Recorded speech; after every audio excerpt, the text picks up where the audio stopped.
Welcome back, Dodeca Dorks. We're the 12-sided guys. We have me. I can't remember what I say. Okay. I'm Matt, and I play Dirk Wagner. We have... Wait, what's your catchphrase? Oh, yeah, that's right. Or something like that. I have nothing written down. We have Sabrina as Nora. Oh, hey there, folks. Tana as Echo. Hey, y'all. I think I did this out of order. Jordan as Sorik. I doubt that. And as the DM, it's Scott. I assure you, I wrote some letters to each of the players. Yes! Somebody did some writing. I didn't do any writing. Here's a confession, y'all. I have been on vacation for the past little bit, and I didn't write an intro. So I'm putting you all on the spot. Hey, Jordan. Yes, sir. Why don't you tell them about Discord? Discord is a magical land where all sorts of weird people get together to talk about their weird hobbies, like listening to this amazing podcast. Not weird at all. Just amazing. Yes. Everything else on Discord is weird, but ours is amazing. It's a little weird. I mean, if we're being honest, guys, we're all a little bit weird, but that's what makes it great, is we're all weird together. Yes. I mean, we start every recording session by yelling testes as fast as we can. This is true. I don't know what you mean. And we also talked about mice testicles. It's true. If you'd seen them, you'd talk about them too. Yeah. It's weird, guys. It's weird, but we do it because we love it. We love this game and the weirdness of it. Now, Tana, why don't you tell everybody about how they can show their love for our podcast? Oh, to show your love for our podcast, you can rate and review on your favorite podcasting app. You can choose 1 star or 2 stars or 3 stars or 4 stars or even 5 stars. Whoa. I think you should start with 5 stars. You can't choose 1 star. 1, 2, 3, and even 4 don't say that you love us. Only 5 says that you love us. All right. And hey, Sabrina, what's this Patreon thing I keep hearing about? It is fantastic. Let me tell you, Matt. You need Patreon, so that way you can see all the cool maps that Scott makes for us, all the nifty handouts, and the character tokens, which are always 10 out of 10. So join Patreon. Just give us your money. And making a long-awaited return, character sheets will have gone live by the time this episode is out. So, yay! Yeah. Let's see. What's even left? Hey, Scott, what's even left? Well, I do know this pretty dark ritual that you can do to summon elder beings if you're running out of creativity. That sounds like fun. Does it involve ChatGPT? It does. It does. It's my friend, the GPT. The GPT. All right. Well, here's the one thing I actually did right. Anyway, if you were eating blue shells to get wings long before Red Bull, then this podcast is for you. It's Reaper's Requiem, episode 12.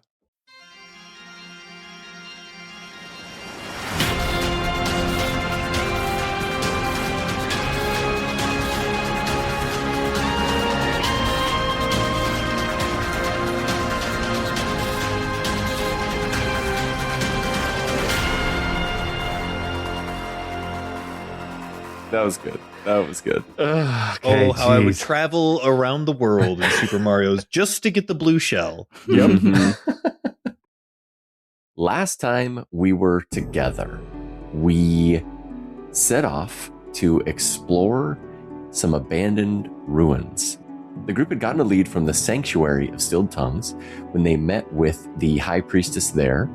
While the group was chatting with Salavaya and Chanter Brynja, the 2 priestesses that they were chatting with at the Sanctuary of Stilled Tongues, finally, after many, many sessions, the players said out loud, Nemea, and they got to see the reaction of other people when they say the name of someone that has been forgotten.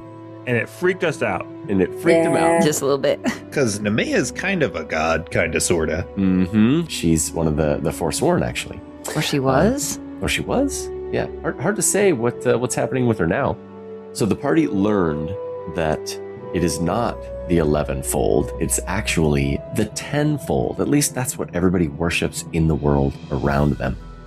After the players learned that information, they headed outside the city walls to the western side of the city, through the western gates, out through the south flats, outside the city limits, and they found the temple that was mentioned to them from the priestesses of Mirren, and they found this derelict temple. They started exploring it, and most of the party was in the upper floor of the chapel, while Echo decided to go and do some exploring on her own, and she found a doorway down below. There was a fight that ensued while the players on the upstairs were fighting some creatures. Echo was passing through some series of trials from her god.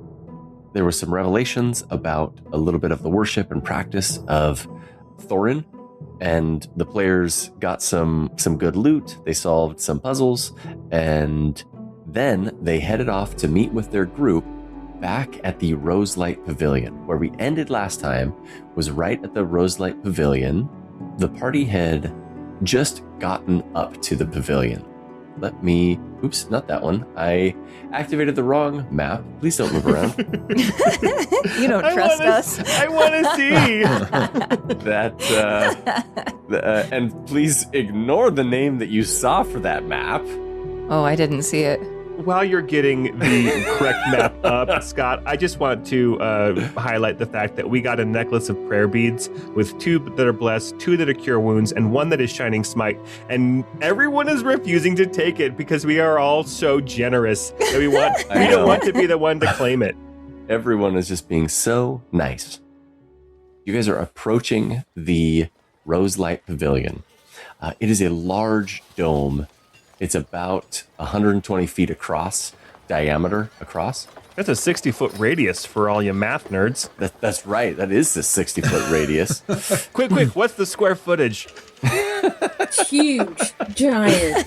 Teacher. So it is a glass dome, and inside the dome is a curated garden space with a small river flowing through it. There's a stone walkway. It's grassy. You see a very strange shaped building with a circular portion on the left and a big conical roof, and then jutting out from it is a small hallway that looks like going to the east, and then a small building that it's connected to in the grounds as well. There's people milling about. One of the first things that you notice is that there are a handful of guards that I don't believe you guys have seen quite yet. These guards are wearing steel plate armor. There's about 4 of them near the entrance. There's a couple of them milling about and walking around. It seems like they're guarding this location. They're also they're not adorned with any colors, but there are roses imprinted on the breastplate of their plate armor. So raised, actually sculpted into the armor? Yeah, sculpted into the armor. Are they knights for this building specifically? Is that called embossing? Is that what that is? Embossed? We'll say yeah. Hell yeah, sure. Why don't you make a history check on these guys in this armor? You're not the embossamy. Yeah, that's right. Hey. Nailed it. That was great. Nailed it. 23 for history. Okay. So with the 23, these are the royal guards. They would guard the royal family, king, queen family, that sort of thing. Typically more around the throne, the Hall of Petals is probably where you would more likely see them. So it is kind of out of place for them to be guarding a random inn in the city. Although it's not just a random inn. This is one of the nicest inns in the city.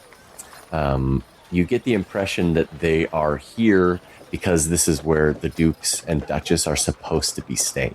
Okay. So now we're at the official place instead of just our buddies, cashing on our buddy's couch, preferably. That's right. There is also... waiting around for our boss to finish his booty call. 100%. He's got to get it. We're just so professional. There is also a Scandal Squire, although it is the same day as the last a couple of sessions, so there is no new newspaper until midnight tonight. I would like to wait till midnight tonight. Yeah, let's just stand here. I was just going to ask, Scott, did you say that this, that the Roselight Pavilion strikes us like that Kevin Bacon horror movie where the house is bigger inside than outside? Like it doesn't from the outside seem big enough to contain everything that it should have in it, right? 100%. It gives you that impression. The floor space of like the building that you can see would not fit even your whole group comfortably with rooms. Interesting. I bet it's underground. You know, dwarves do that a lot. They build things underground. It's kind of what they're known for. I don't know if you knew that about dwarves. Is this a dwarven structure? I was gonna say, Make some sort of check. What check do you think would work for what you're trying to do? Maybe I'll make like a dwarf check. I'd say like an investigation. There's not really like an appraise skill, but you could do. I'd take like a history. Or Can we do like an arcana to see if there's like a spell on it? yeah, arcana check would be great. All Dirk right. got a 17 history check. Okay. Nori got a 7 arcana, so, you know. Nice. So, Dirk, with your history check, you have heard that. Well, let me start with Nora because Nora got a 7. Nora, with your arcana check, it would make sense for this to be some sort of like magical building. Maybe there are portals that would take you to another location. Like there's fancy things that you could set up, maybe like pocket dimensions or another plane where like the actual rooms are located somewhere else entirely. That's something that could be the case. Dirk, with your 17, there are a lot of different rumors about this building. Some of the rumors are that it is underground. It is not a dwarven structure. It looks very like Mad Sorcerer, like as you're like looking at the building and like the aesthetic of everything. It very well could be like portals that take you to like individual like demi-planes for each like individual room and like one for, you know, the diner, that sort of thing. That's kind of what people think around town. But there are a lot of other rumors, and it's not really well known what this building even is or how old it even is. Mystery afoot. Right. I'll explain that to everybody. So you guys remember that game, Portal? It's kind of like that. A lot of people think it's kind of like that, but Is that the one you play with sticks and stones? Because that's all I had as a child. Jeez. Oh, that was almost as sad as when you mentioned the word Ollie. Rest in peace. Yeah, see? No, so some of the people here in town think it's portals, but it could be any number of things. It's kind of a mystery. I'm excited to figure this out. Interesting. Anyway, if you haven't played Portal, I know it's old, but it's really worth it. Portal 2 was like perfect. Did that have something to do with cake? No, it's a lie. Actually, there was that's a no lie. cake. So Yeah. that's a lie. But I've heard their lemonade is really good. It did have something to do with potatoes in the second one. It's true. It's true. Okay, so can we go in? Do we have to? No, I think we should stay out here talking some more. There are a couple of people on the grounds that you see walking around. There's lots of different patrons. No tokens for them, but there are. It looks like an elfish man kind of up by some trees, and then there's a human sitting on a bench near the river, on the grounds of the building. Okay, yeah, let's head in. I likes it. Do the guards try to stop us? Nope. Good day. The Duke's with us too, right? They are not with you right now. Oh, okay. Have they already checked in? Do we know? That was the plan, I believe. Okay. Yeah. Well, that's probably what we should do. We should try to find the Duke, his dukeliness. Dirk once heard that the best way to not get robbed in a new place is to just act like you belong. And so he's trying his best right now not to gawk and just follow the path as if he's been here a million times. Oh, I don't know if we're gonna get robbed here, but yeah. I made a very windy path, and the players are like following it perfectly, and that just brings me so much joy. Knowing you and how you put barriers up and stuff, I wouldn't put it past you making sure that we couldn't go off and step on the grass. You can No step on the desire grass. paths. In fact, I actually didn't make a block on the stream. So Dirk walked through the stream, and his boots are wet. And it's actually, so as you're walking through it, it's flowing from from west to east. Like it's flowing in like a northeasterly direction. Like the water seems to be coming from somewhere like, on the edge of the glass and flowing out somewhere past the glass on the other side.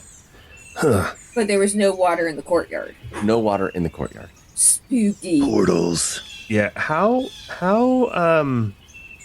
strong was that current? Oh, it was like a trickle. It's not like a river. It was Okay. no more than like a foot deep in the deepest part. Okay, but not like don't get too close to the pipe or you'll get suctioned in and get your guts ripped out or something. Yeah, no, it's not a Willy Wonka situation happening. I do get Willy Wonka vibes a little bit from this like interior garden space. I love it. So as you guys open the door to the main building, you're greeted by a woman. She's an elvish woman, elderly elvish woman. She's really, really old for an elf. I'd still And she's hit it.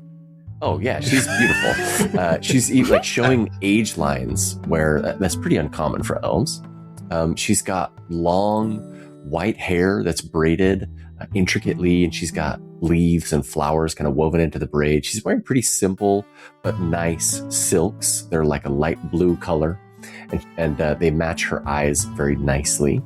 As you guys walk into the room, it's a circular room. There's a small table on the north end with just like a small pool of water in it, and then a desk with a logbook and this woman behind the counter.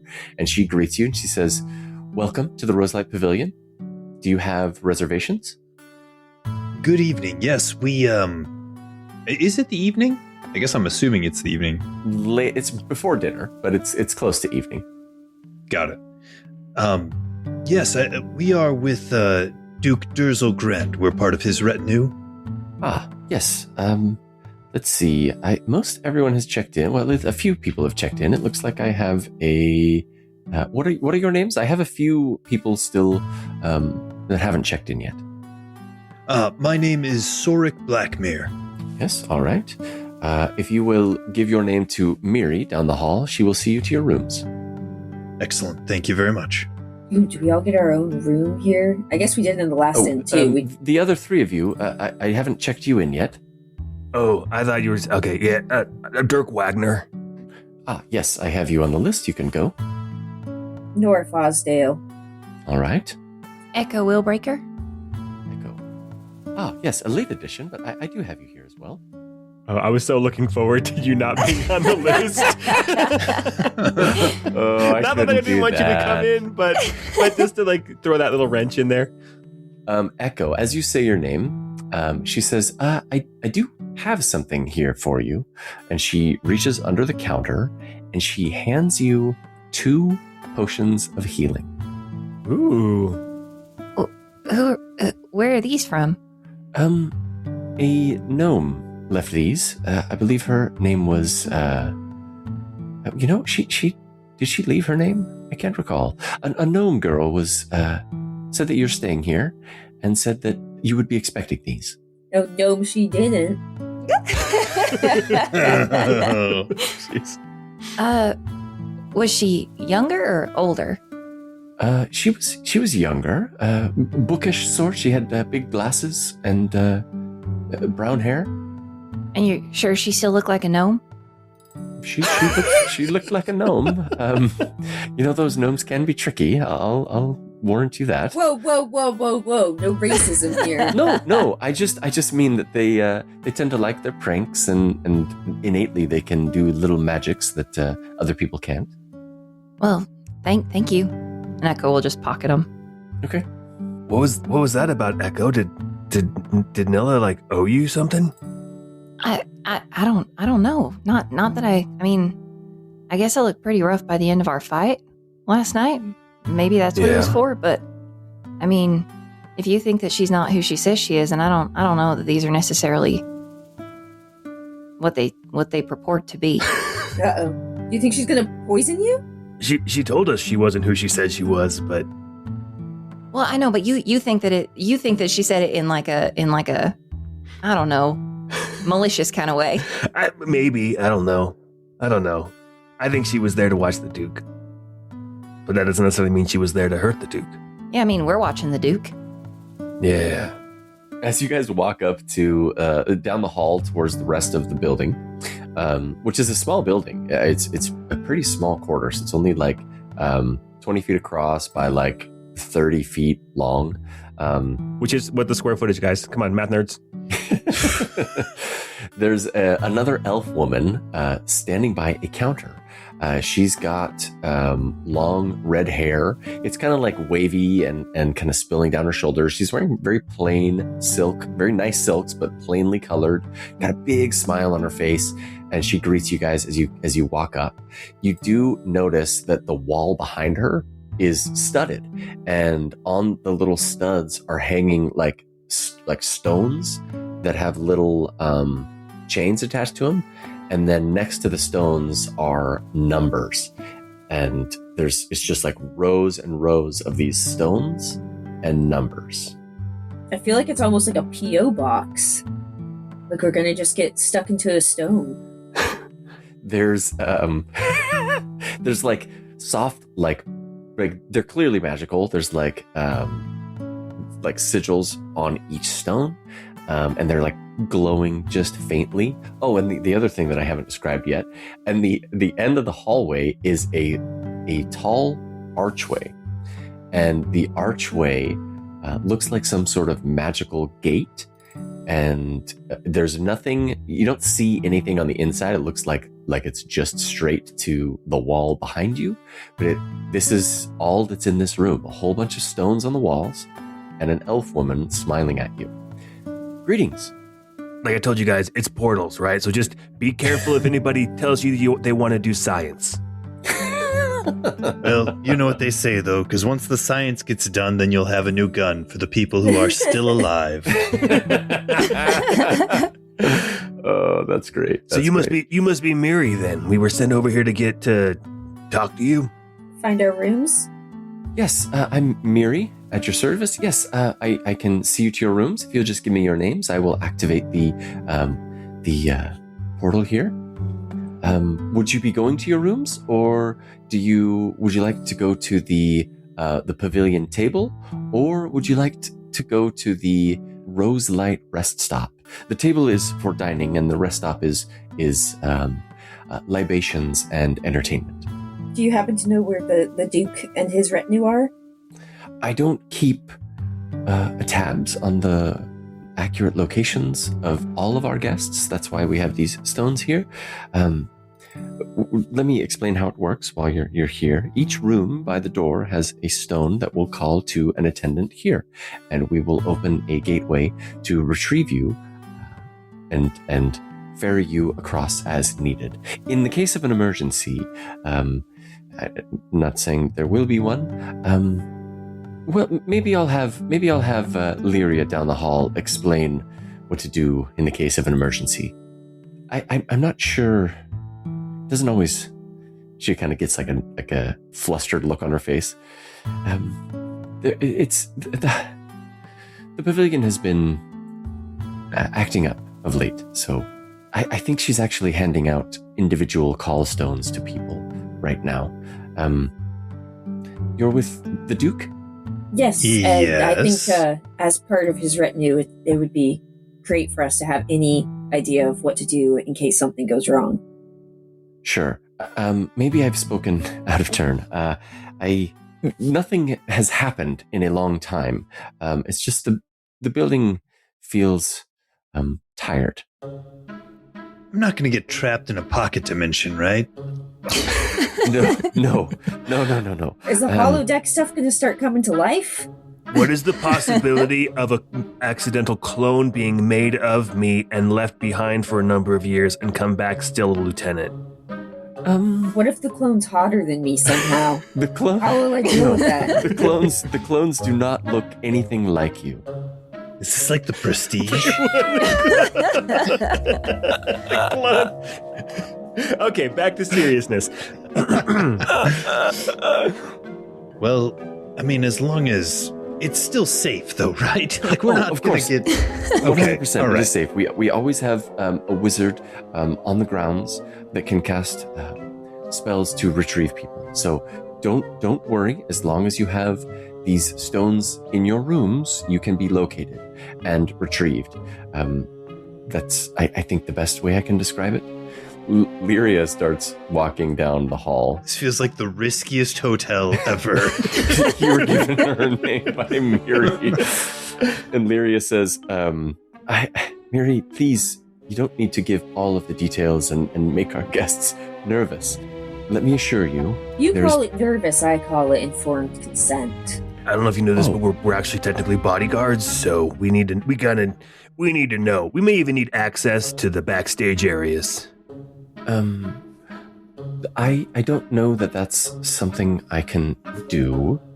I can arrange to have the Duke's room made larger and accommodations be placed in his rooms for you all to stay, if that would be preferable. Oh, I think that would be ideal. Let's have a little slumber party. Sleepover. I mean, maybe we should ask him first, but yeah, I do like that idea. We don't what's ask he gonna him. do? Say no, and then we have to deal with that? No, let's just do it. I mean, as long as Dirk, Tora and Mara you have to didn't assume come along. the clothes. Just kind of go with it. Yeah, better to beg forgiveness than ask permission. I don't know. I mean, I'm wondering if any of his friends might be making late night calls, and I don't want to be in the same room. Oh god, that is true. Well, maybe we can get adjoining rooms, like a big hallway where we each just have one That's room not- for each other. Well, actually, that's not how it's set up presently, but with a little coercion, I believe I can accommodate that. Quick, Scott, make new maps for us to play in today. in the you guys. Okay. I believe I can coerce the building to accommodating those needs. I don't know how long it will take. So perhaps you go to the Roselight rest stop and have some libations on the house. And when it's ready, I will let you know, and I will call for you to have your rooms. I believe the Duke is in there currently, so we'll have to have him leave the room for it to make changes. Could you ring him and have him sent to the bar so we can just meet him there? Of course, I am at your service. Appreciate you. What would happen though if he was in the room when you tried to change it? When you coerced Meat it? jelly. Make a persuasion check. Oh, You ever heard of head cheese? That's kind of what the consistency is. Oh, dear. I've eaten head cheese. It's not bad. The texture is weird. oh hell Yeah. yeah, 18. Okay. She looks at you and she says, well, perhaps honesty is the best. It's been done before on accident. And the guests seem to become permanent fixtures in the building. My sweet goodness. Oh, am I really going to stay in this I hotel? love it's like this a- place. I love this place so much. I assure you, you're asking about all of the worst case scenario things. These are things that never happen here. Except for the It's- guests that are permanently stuck here. Just enjoy the magic, guys. Yes, there Come is on. magic. This is like going on a cruise and asking where the people who work there's passports are. We do have an employees only room. It's actually quite nice. That's where we keep most of our belongings. Okay, but like, if I want to see the last person that got Brundleflied, like, where did that happen? Oh dear. Those things happened long ago. That's not something that you need to worry about. It's like I'm checking into a hotel, but you have the key that both lets me into and out of my room, and there's no fire escape. That's okay. I can get by. This is fine. I'm going to be fine. We're fine. There's no problems. It Worst does actually sound more and case- more like a cruise now that I'm thinking about it. We're just stuck on the mercy of somebody in the middle of nowhere, in the middle of a portal. We don't even know what universe we're in. I would assure you that it's not another plane. And if you had to somehow force your way out of the building, you would be no more than 10 miles outside of Rosvane. Did you expect, Scott, to have to spend at least 10 minutes explaining how this whole hotel works and not just have us like say, ooh, magic rooms? It's science. We gotta I ask can't wait about to the see mine. science. Nope, I did not, but I love it. I love it. I assure you that you would be no more than 10 miles outside of the city, wherever you end up. Honestly, the Duke thinks it's safe, and the other Duke and Duchess think this place is the place to be, so I'm willing to suspend my nervousness. Well, if the rumors are to be believed, the last hotel that you stayed at was not very safe either. Yeah, but at least they had doors. Yeah, not so existentially unsafe, more just traditional unsafe. I assure you that this is the highest level of magics available to procure this building. And what's a little bit of banishment between friends? So, Of course. let's be on with it then. I guess show us to our room, or if we can bunk with the Duke, I suppose that'd be nice. Let's see what the Duke wants. You know, As if long he as feels people's safe. organs don't get rearranged. Oh, that's not exactly what happened, but that's no organs will be rearranged during your stay here, I assure you. That's why we're going to have the Duke leave the room so we can rearrange the space. And here, Miri, could you call to the Roselight rest stop and see these fine people to the bar? I need a few drinks. No organs will be rearranged. I'm pretty sure the Duke took care of all that at the last one. I heard gonna Tana say. started to say something earlier. Let Ilawan know that the libations are on the house for their first 2 rounds. I will open the portal back when you return. Miri nods her head, and she walks up to the portal, and she make anyone who is proficient in Arcana make an Arcana check. Miri walks up to the portal, and she starts singing. Dirk only got a 6. Okay. Am I the only one proficient in I was gonna it? say, I'm not proficient. Echo is very not proficient. Oh, certainly not Sorek either. What languages does everybody speak? She's singing in a Aperture science. Yes. We do what we must. because we Giant can. and gnomish. Okay. Common, Dwarvish, and Orc. Common, Elvish, Halfling, Orc, and Thieves' Cant. Okay. Goblin and orc. All right. Sorek, you understand little bits, maybe because there's some similarities between Elvish and Sylvan. She starts singing in Elvish, and then she switches to Sylvan, which you're unfamiliar with. And it sounds like she's starting a conversation. She starts off in Elvish, and she says, "I'm here to petition you." And then she, like singing that, then she moves into Sylvan, and she starts singing as you're looking through the doorway. It doesn't like open up as like a magic doorway, or there's no like, swirling like colorful lines, or no like waves or emanations, anything like that. It just suddenly distorts, and you're looking into a small room with a door on the other end, similar to the room that you're in. And she says, "Okay, the way is open." Now, Dirk, you made an Arcana check. What did you get out of your Arcana again? I only got a 6. All right. You see some Actually, magics happening. I have an idea, and I've been wanting to ask this, but we've been riffing for a while. Are the floors stone? The floors are stone. They are very like nice inlaid stone. There's no it's a zigzagging pattern of stone, kind of like bricks in like a pattern, but there's no like writings on the bricks. Because as soon as she said the building seems tired, I was hoping, and this is all for flavor, Dirk would kind of kick off his shoes, and he'd want to feel the vibrations when the portal was opened, because he's trying to figure out, like, I don't know, just kind of feel how the building feels when it's being used in this way. I don't know if that would help my Arcana check or anything, but I just was kind of wanting to feel how the ground felt when things were happening as kind of like a placeholder for talking to the house or talking to the building. Whip them dogs out.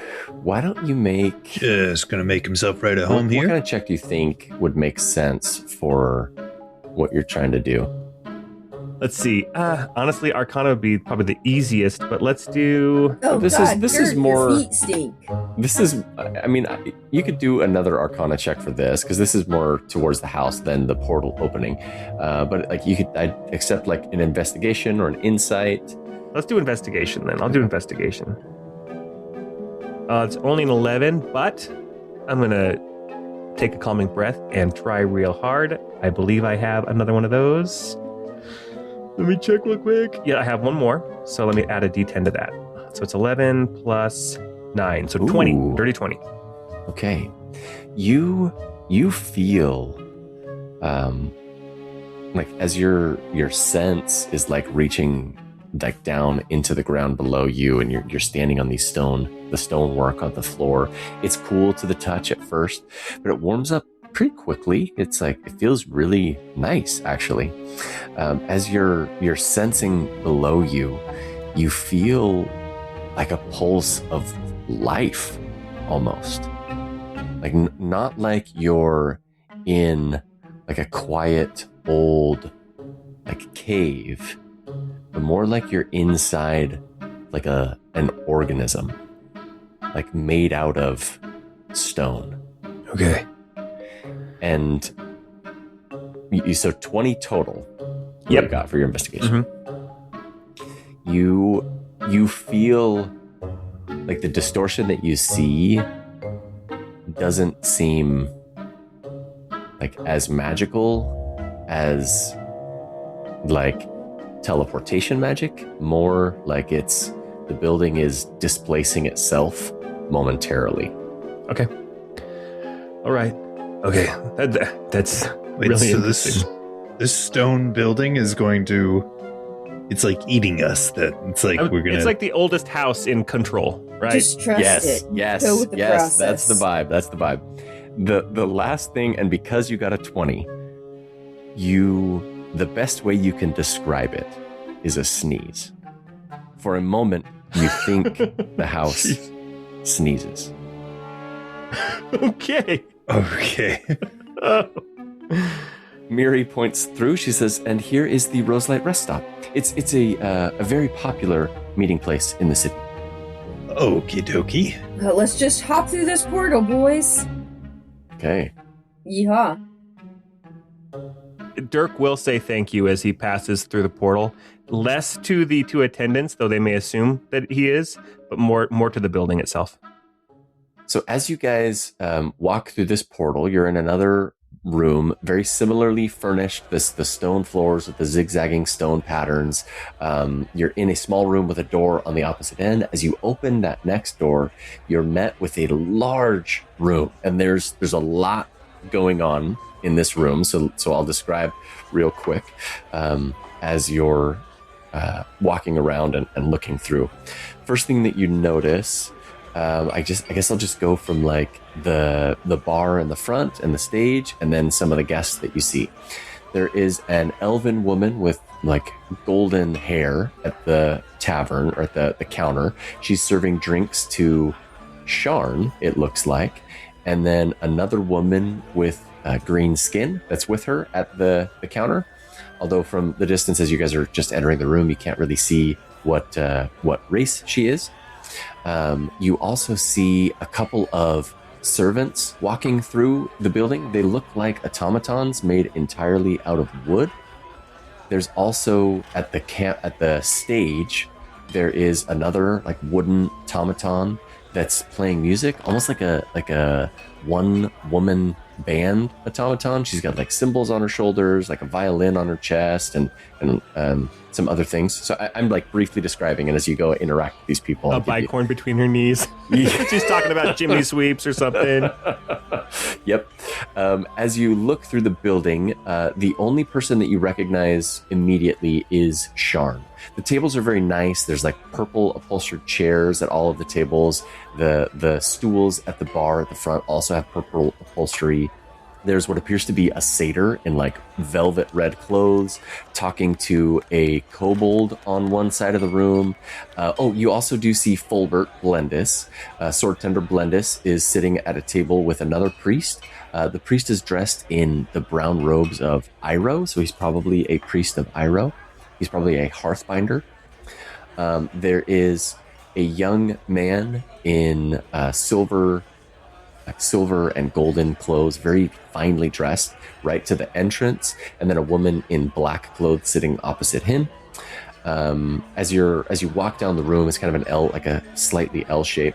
There is, it looks like two soldiers on the far end of the L that weren't immediately visible as you walked up.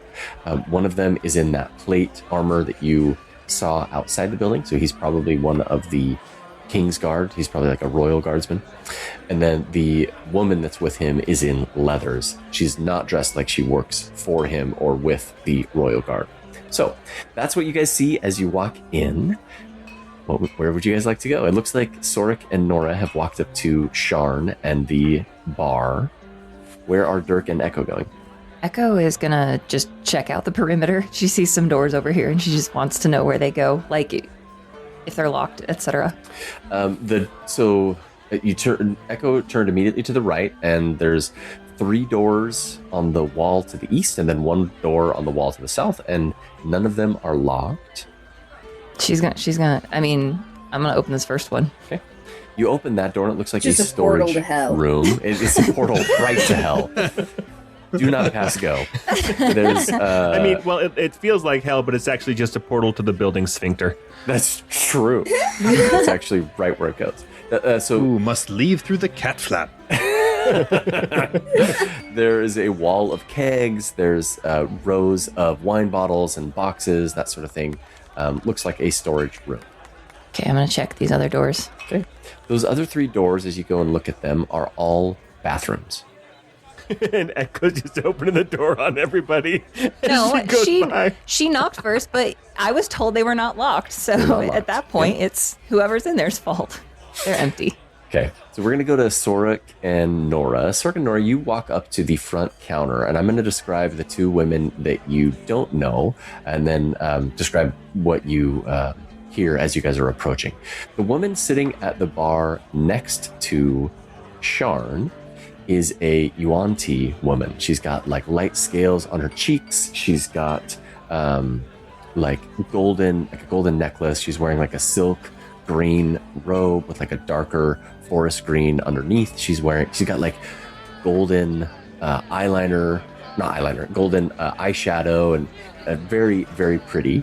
She's speaking with Sharn at the counter, and then serving drinks right next to them is an elf woman with golden hair. She's wearing like red silk clothes with like a golden like trim embroidery.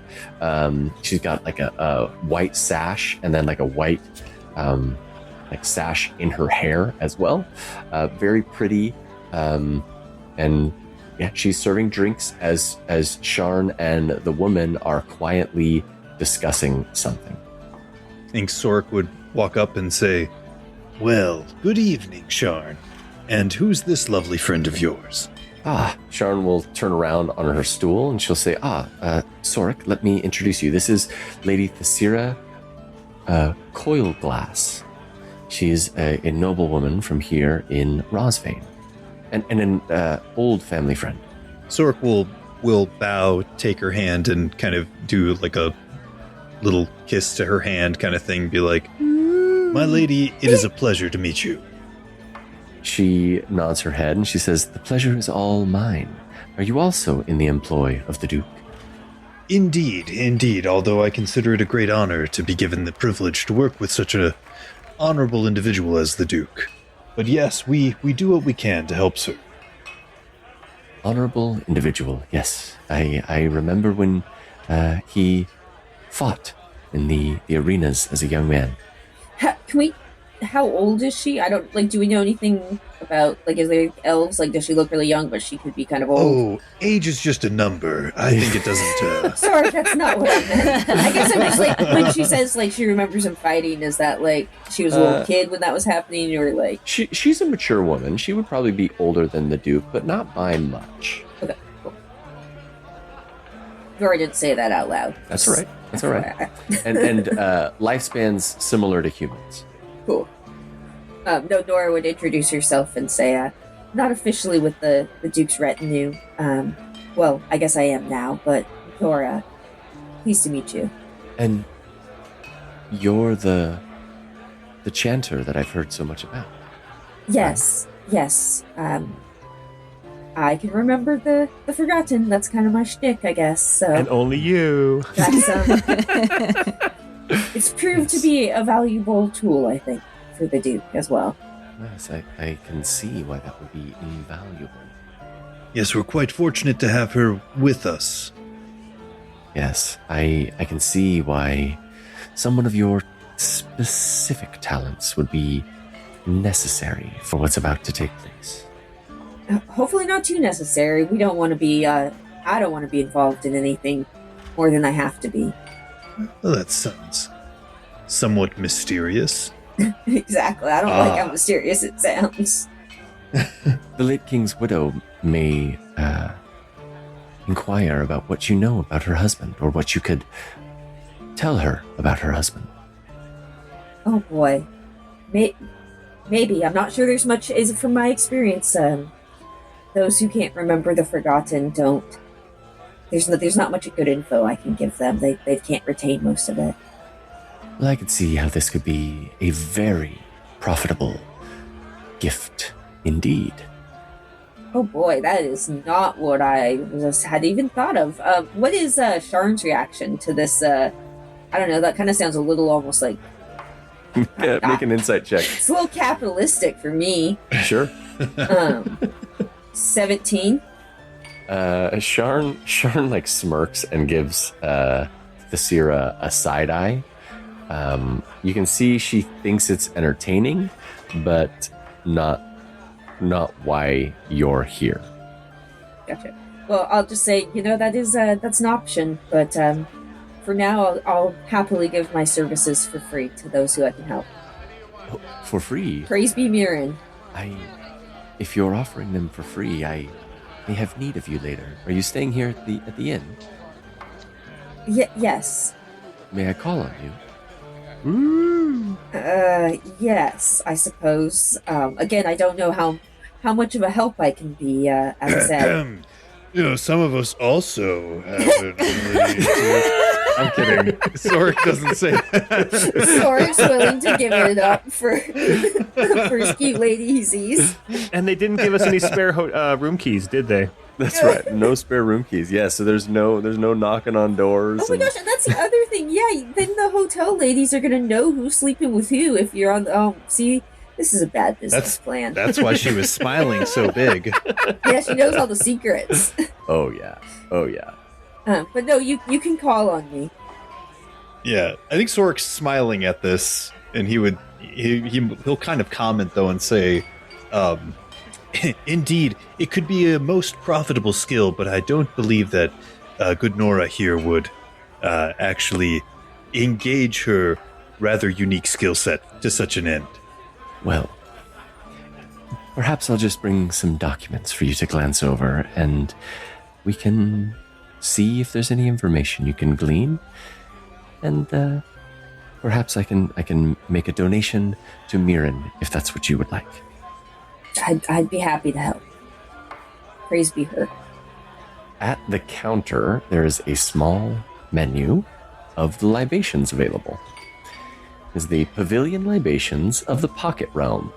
Oh, geez, there's Lots of different drinks, like the Rosvein Bloom. Now I want there's- some of these. There's the Mirror Water Martini. There's some more expensive arcane pours, the Astral Pearl, the Planar Reserve, and the God's Blood Brandy, among others. So I've just listed a couple. For the patrons, you'll get the full list on the wiki. I want the Velvet Abyss. So you... I want it now. So the bartender, she nods her head. She says, "One Velvet Abyss coming right up. It's a blackberry liqueur with smoked plum wine. There's some void bitters. It's very, very enjoyable. Very rich depth of flavor." So she starts mixing that for you. Love me a craft cocktail. She starts mixing it up, and then she says, "I've just been sent a message that 2 of your drinks are on the house." Yes, appreciated. We're part of the Duke's retinue. Sharn turns around. She says, Yes, the Duke is in his rooms for a moment. I believe he's going to meet us here shortly. We don't want his guts to be rearranged, so he's coming out. Guts to be rearranged? Yeah. What on earth do you mean? Well, we've decided it would be best for us. Sorry, what on Kellivier do you mean? We've decided it would be best for us to keep closer quarters with the Duke, so we can keep an eye on him better, and figured better, to just have us all in one space. So they're going to be rearranging the room, but he'll have to leave for them to do that. Okay. The bartender makes a funny look when you say that, and she says, okay. Lady Thesira just kind of laughs at the strangeness of your comment. What is Dirk doing? An echo while this conversation's happening. Seeing Sword Tender Blendis at one of the tables, I think Dirk would first go right there just to kind of check in with somebody. He's intimidated by Sharn, and especially with Sork already heading up there. He's like, so he's going to go right up to Fulbert in this conversation and apologize for interrupting. Yeah, no worries. So as you approach, there is a younger priest across the table from him in earthy brown robes. They look like a mix of leathers and cottons, and there's like a earthy reddish brown trim all through it, and he's wearing the holy attire of a priest of Iroh. He's a hearthbinder. Okay, not a tea brewer. Not a tea brewer. Or a Paicho player. Or a Paicho player. Stop. Is he a member of the White Lotus Society? Sorry. Nope. Is he singing about a little sailor man? Oh, stop. No, the little soldier boy. Soldier boy, yeah. Little soldier boy. Oh, dear. No, none of that is happening. None of that is happening. I just wanted everybody to know that I was cool and have seen Avatar: The Last Airbender. So. I already thought you were cool. And I already thought that you had seen Avatar: The Last Airbender. Yeah, but it's always good to remind us of both. Okay. So Fulbert, he says, oh, yes, it's good to see you, Dirk. Let me introduce you. This is Hearthbinder Jory Cobb. Hello, my name is Dirk Wagner. It's a pleasure to meet you. I was just wondering, out of nowhere, sword tender, Hearthbinder, have either of you experienced anything like what the Scalesworn are experiencing? You've obviously heard about the dreams they've been having. Sorry to be so blunt and upfront. Fulbert nods his head. He says, yes, I had a conversation with the priest that was at the Silver Lantern. His name was Scalesworn Hilt. Yes, we chatted about it at length last night. No, I personally have not heard any rumors of the sort about our deity that we worship, Caliph.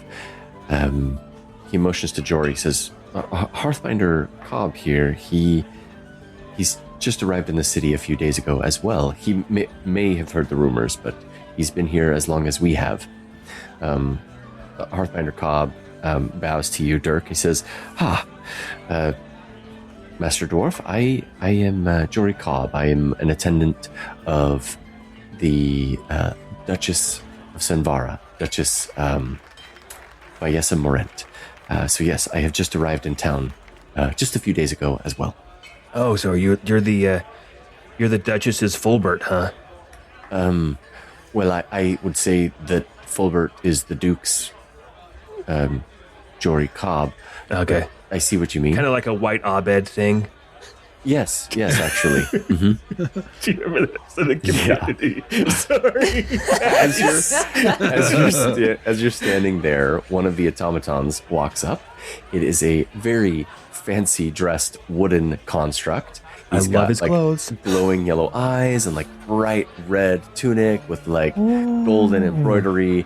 He's so dapper. He's holding a tray with a couple of drinks on it, and he hands the drinks to Jory and Fulbert, and he says, "Your drinks, good sirs," and then he starts to walk away. I won't stop him. I haven't seen... Dirk canonically hasn't seen the menu yet, so... Sure. So I say... So, we were poking around the city And I think we're going to want to have a little bit more of a conversation with the Duke and his inner circle about this. But I think that the Scale Sworn here in town, I think that they definitely have something to be afraid of. That there might be a hint of truth to what they're experiencing. So just, I don't know what you can do with that information, but I figured you guys are, churchy. So you'd want to know. That is upsetting, for sure.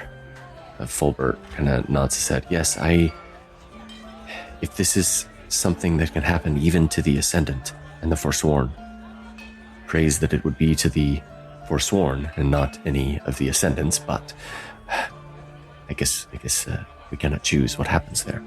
Yeah. I worry for Celira. So do I. I mean, yeah, we'll talk more later. Have you seen Kirkman around?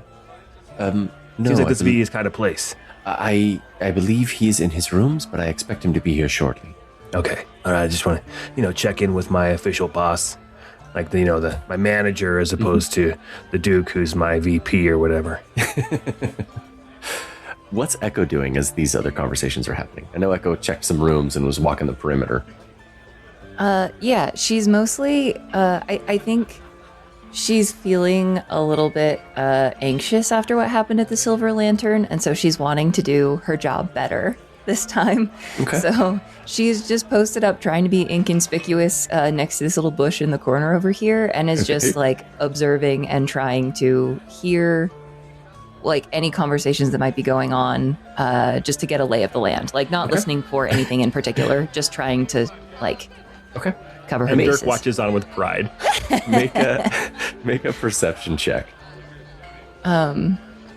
Okay, that's less bad than if I were to have to make like an insight check. I just want to see what you notice. Nothing. I rolled Nothing. a 2 plus 1 for a 3.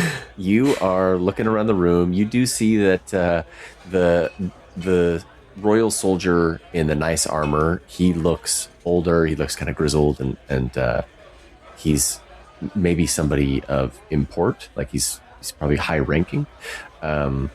He's got like stubble on his beard, kind of short cut hair and a mustache, brown eyes, brown hair. Looks to be human. He's sitting across the table. Kind of gives like Charlie Swan vibes. Yeah.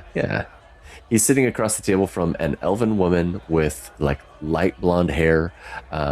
She's got like golden eyes and like green and brown leather armor with like small studs around it. She's dressed very nice. The two of them are in a quiet conversation. You don't catch much of what they're talking about. It doesn't seem like they're the vibe of their conversation isn't like intimate. It just seems friendly. You do see south of you, there's two women kind of shrouded in a corner. One of them is a dark purple-skinned tiefling, and then there's a green-haired elf. They seem to be having a quiet conversation, and when you look that direction, they will kind of quiet up a little bit. And maybe you're most distracted because as you're standing there looking around the room, the minstrel construct, she like notices you and starts playing directly to you. And she's like drumming on her. That's her like an little introvert's drums. worst nightmare. So I'll describe her a little bit more. She's got like, her hair is also made out of wood, and it kind of like flows and clicks a little bit as she moves. There's like golden trinkets and bells like dangling from her hair. She's got like a wooden face. It looks like a mask. The features are like humanoid, but she's clearly like a wooden construct. There's like carve outs into her body where it's hollow and like can resonate and make different sounds. And so some of the drumming is like on her own body, and some of the like stringed instruments are like built into her torso. She's like making music. She's not singing, but she's making plenty of music, and it's fast enough paced to dance. And she seems to be motioning you to dance. Dance, people, please dance. So do we get the vibe that these are more like the Scandal Squires, or are these like Warforged? Like, is this like a person who is? Make an Arcana check. Oh no. Okay. One day we'll roll some of the things that I am more or less proficient in. I got an 11 minus 1, so a 10. You know, we should have used one of those beads of bless before we walked in here. You don't get like sentient vibes from like looking at them. They look hollow. They look like constructs. Okay. Echo will is like move toward the stage and just like slowly sway. Okay. She's not full out dancing, but she'll dance a little bit. I love it. Okay, you guys notice Echo dancing a little by herself. Oh man, Dirk cringes and Can we tell that the instrument was playing to her, No. or does she just start dancing by herself? You can make a perception check. there's the part of Dirk that like wants to be like, you know, the cool guy who comes and dances with the nerdy girl who was on the, you know, like in a high school movie, but he's really uncomfortable right now. All right, that was a 16. Hell yeah. And it was perception, so that is +3, so that's a 19. Awesome. Ooh. Okay, so a 19. Yes, you do notice that the automaton seems to be like interacting and giving like direct attention to Echo. Oh, that poor girl. Godspeed to her. All right, so we'll go back to Sorik and Nora. Anything else you guys want to have? Like any conversations you want to have there, or where would you guys like to go? Snora. Snora, yes. No, I mean, I think I'm mostly just waiting for the Duke to get here. Yeah, I mean, just catching up to see if there's any news or anything from Sharn. If she's heard anything, maybe from Denny. Sharn says, I have not heard from Denny, but I expect him to be back shortly. He's supposed to meet us here tonight. She looks at Lady Thasira and she says, well, perhaps I'll wait on what I was about to say for a more private conversation. But I believe Denny will be here shortly. How does the lady respond to that? Lady Thasira, she just kind of like makes a face like, I don't care about politics face. Okay. So I think Sorik's going to turn to Lady Thasira and kind of engage with her a little bit and just say, so what brings you to the city, or are you a local? Yes, I have residence here in Rosvane, as well as a few homes in other cities around the country, but I do primarily live here. Ah, understood. And what do you take of the happenings of the city as of late? Do you mean the unease on the future ruler of the country? Or are you referring to the strange people around the city? The peace peddlers, I think they're called? Yeah, if I'm to be honest, I'd be interested to hear your thoughts on both. Certainly the issue of succession is a matter of interest to all of us, but especially this I don't know what you want to call it, perhaps a movement of these peace peddlers. It seems, I don't know, strange to me, but I'm not from here. There have been many movements and people trying to push their philosophies. I don't see it any more or less dangerous than other. She kind of glances at Nora and she says, than other organizations. But I guess some are more nefarious outright than others. Although, I guess the same could be said of us noble women. She kind of nudges Sharn as she says that. She says, I myself would love for Duke Grend to become the next king. I feel he would be far easier to manipulate than the other two options. Oh. Well, How candid. Perhaps you're right. At least you're honest. Perhaps you are correct that he may be, he's an individual in whom I have a hard time seeing much guile. And unfortunately, it's possible for many people, such as himself, to be duped by those who would perhaps wish ill, or at least to steer the the relationship towards their advantage. If I'm being honest, that is why I am here, to hopefully see through such intentions, if at all possible. As it is for this matter of the succession, what do you make of some of the tensions or unrest? Do they seem well-founded, or? Frankly, I'm worried about. She looks at Sharn and she says, I'm being honest because I have a friend here present. And I would say the same in front of her, and I'm assuming she trusts you. And Sharn kind of nods her head. So she continues. And then Lady Thesira says, I'm most reticent of Duke Calver Varnmore of Velmirith. He should have been here a few days ago in the city, and normally a very punctual, very smart, conniving man. The longer he's delayed, I worry that some sort of plan that he has or is putting into place hasn't quite clicked yet. And so the longer he's away, the more worried I get. I don't think the Duke, your good Duke, would have any sort of intentions of war or fighting for the throne. I think that, frankly, if we're to avoid war, it's going to be on the shoulders of you attendants. And she motions to Sharn and you, Sorik. Sorik will... He's actually going to move up closer to the bar so he can make an order of a drink. Mm-hmm.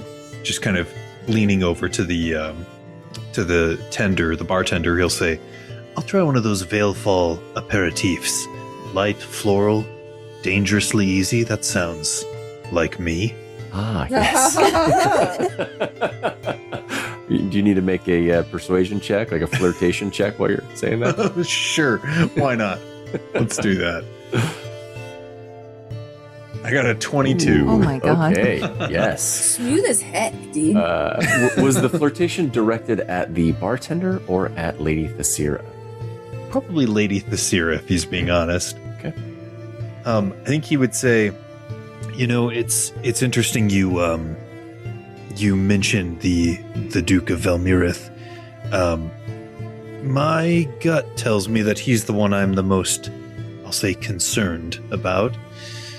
But, as tends to be the case, one can never be too careful, and it's never good to have your eyes distracted, unless, of course, it's a pleasant distraction. Ooh, gee, Jordan, you've done this Banger after before.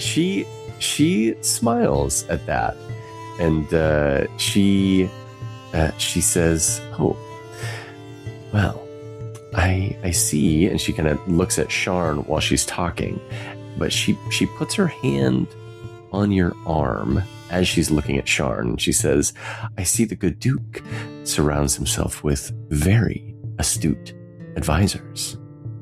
You flatter me greatly. Can I get you anything to drink? Oh, I'm actually drinking the Veilfall aperitif as well. The citrus resin in it is just delightful. Indeed. And with that, Sorik will, I'm guessing, Where's take his Scott drink. and Jordan go again? Hey, my favorite thing about D&D is flirting with my friends. That's right. Nature finds a way. So. That's right. I love it.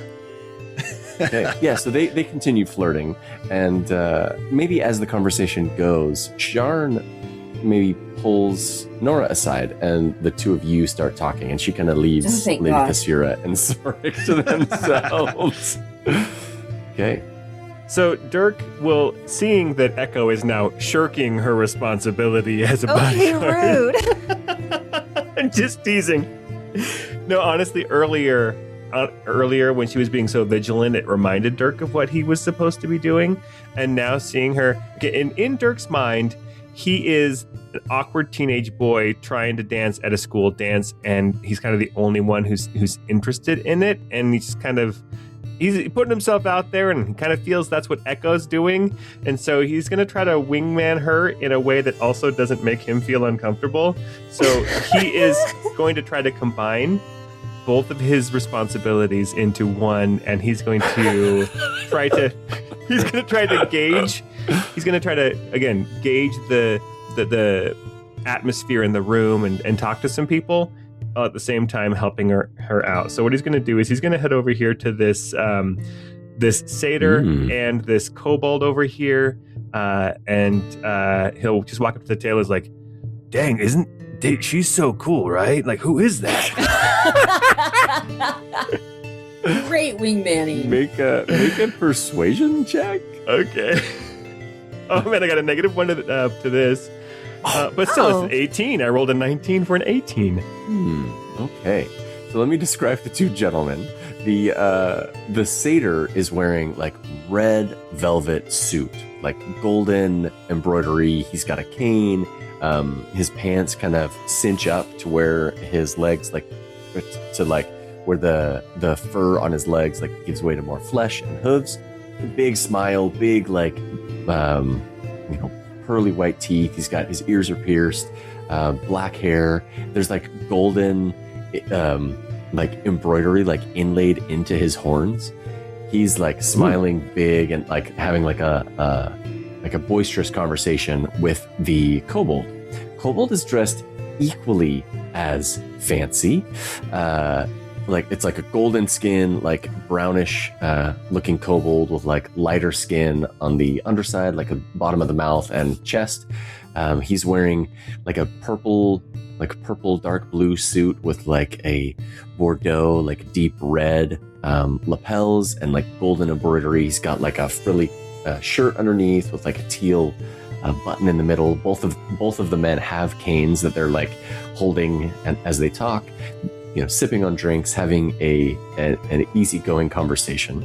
As you say that, the kobold, he turns to you and he stands up out of his chair, and he's actually, he stands up, and now he's shorter than he was before sitting in his chair. And he says, you know what? I feel a dance on myself. And he says, Excuse me, Merowyn. Yes. I'm going to go have a dance with that woman. Start my friend. He starts walking over. Oh, that's so wonderful. And that man, he knows hats. He's also wearing a very like a wide brim hat with a big feather, and it looks like I forgot to describe the hat. Yes, a very wide brim hat matching his suit, the big feather and more like gold and teal accent colors.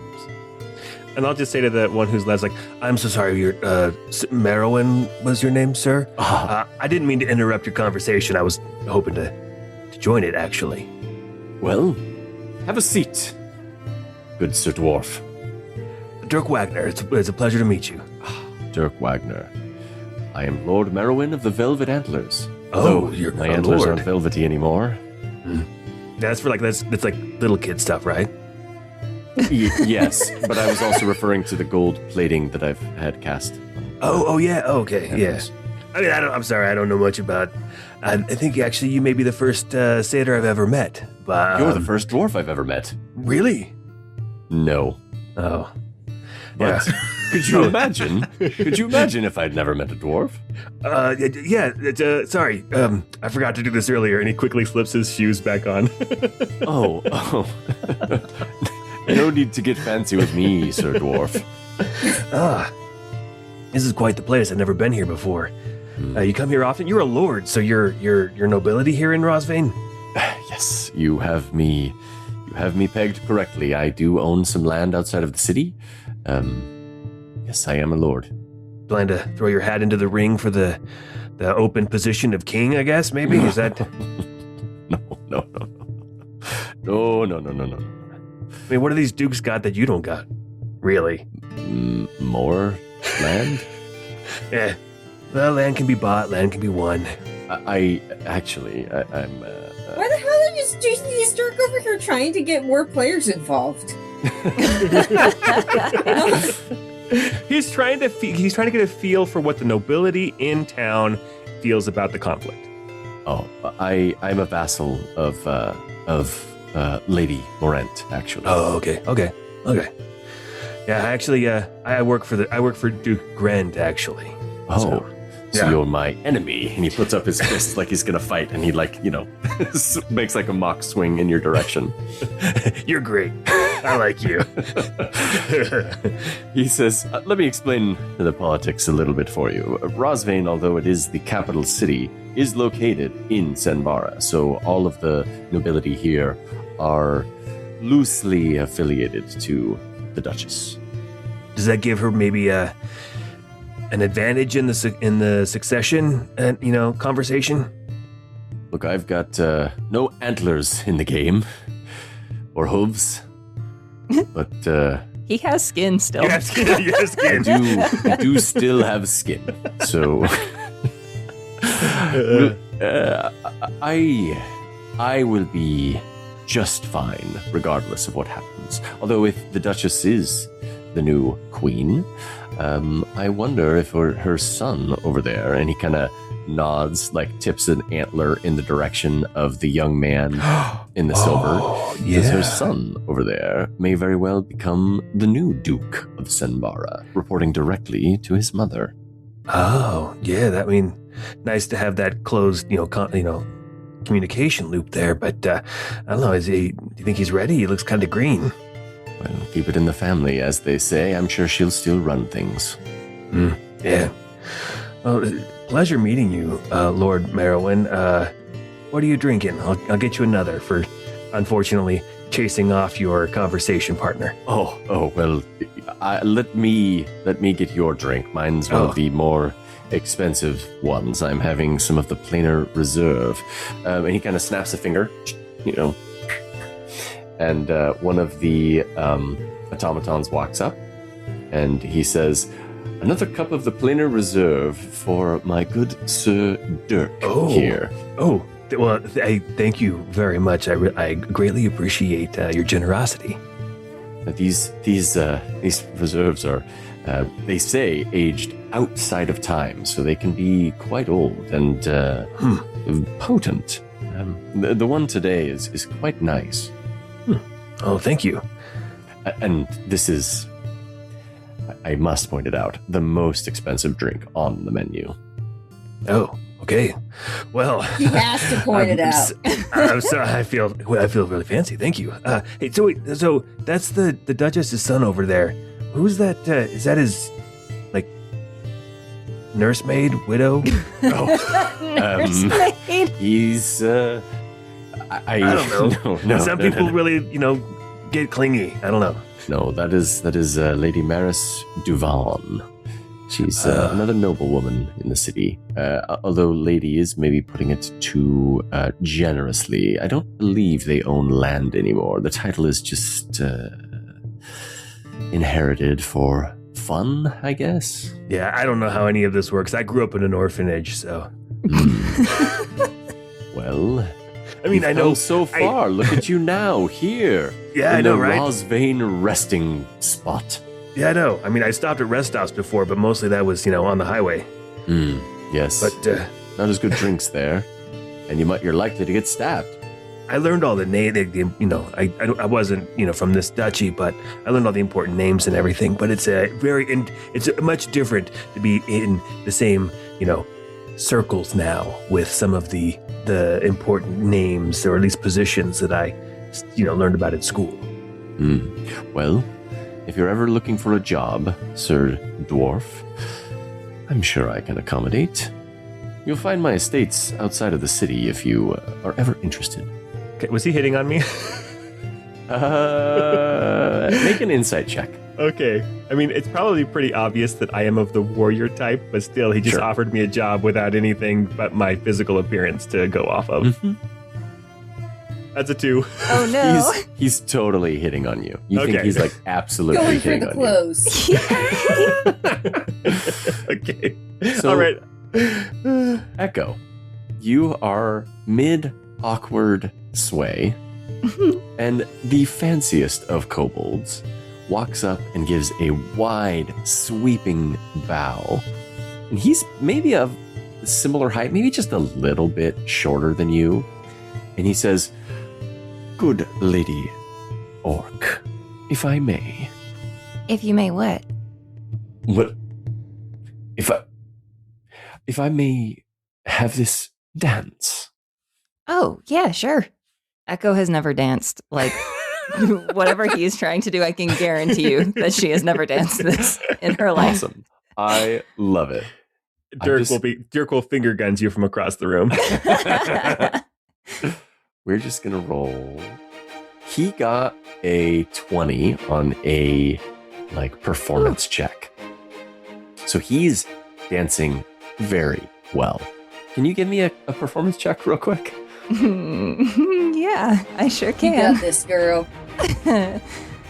Oh my god, I do in fact got this. I got a nat 20 plus 2 for a 22. Dance her heart out. Guys, Man. this is the part where Echo takes off her glasses and she becomes prom queen. Look at that girl go. You two share the nicest dance.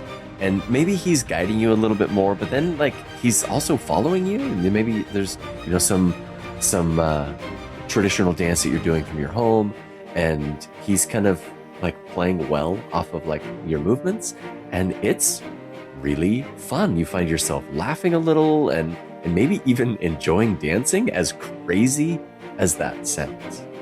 Take it back now, y'all. One hop this time. That is canonically the traditional orc dance. Hey, Oh, man. Oh man. While we're dancing, I just want to chat with him a little. You can talk while you're dancing, right? That's the thing that you can do? Sure. So what brings you here? Oh, I'm sorry, what's your name? Sir Pelavar Quintsfeather. Oh, I'm Echo. What brings you here? Well, I'm visiting, actually. I'm not from here, actually. So I'm visiting an old friend, Lord Merowyn of the Velvet Antlers over there. Where are you from? I'm from a small island off the coast, south of here. There's a chain of islands, just south along the Wavelorn Sea. It is the Spitfire Islands, and there's a small country there that you've probably never heard of, and that's where I'm from. Oh, I'm from a small country you've probably never heard of too. Well, what is it? You've probably never heard of it. It's up north. Ah, well, if I'm ever up north, I'll look for you. What made you want to visit right now? Well, perhaps it's unfortunate timing, but the good Lord over there, he and I have business dealings, and we get together every year or two to make sure that everything is amenable to both parties. What sort of business do you do? We trade things. I provide him goods, he provides me goods. Ah, imports, exports, I got you. Mm-hmm. Gonna stumble upon a drug trade over here. I mean, do you know any of these other fancy folks around here? Echo is, despite what Dirk thinks, has remembered her duty. And she is trying to still get some intel. He motions to the woman that Sork is talking to. He says that she owns some land to the south and southwest of the city. He kind of points to the young man over here. He says that's the Duchess's son. But other than that, I really don't know anyone except for you, Echo. You don't know those two girls in the corner down there? Ah, the women in the corner. No, I don't know them. Do you know them? No, I don't. They just seem, I don't know. Don't they seem like they're, maybe they'd be worth having a business venture with or something. I don't know. They seem. Oh dear. Make an insight check. Okay. 18 plus 1 for a 19. Nice. He's kind of shocked that you would ask, and then he thinks about it for a moment, and he realizes that you probably don't know. And he says, the woman in the darker clothes. You see how there's some bells adorning her leathers? She's part of Eben's Toll. They're a guild of assassins.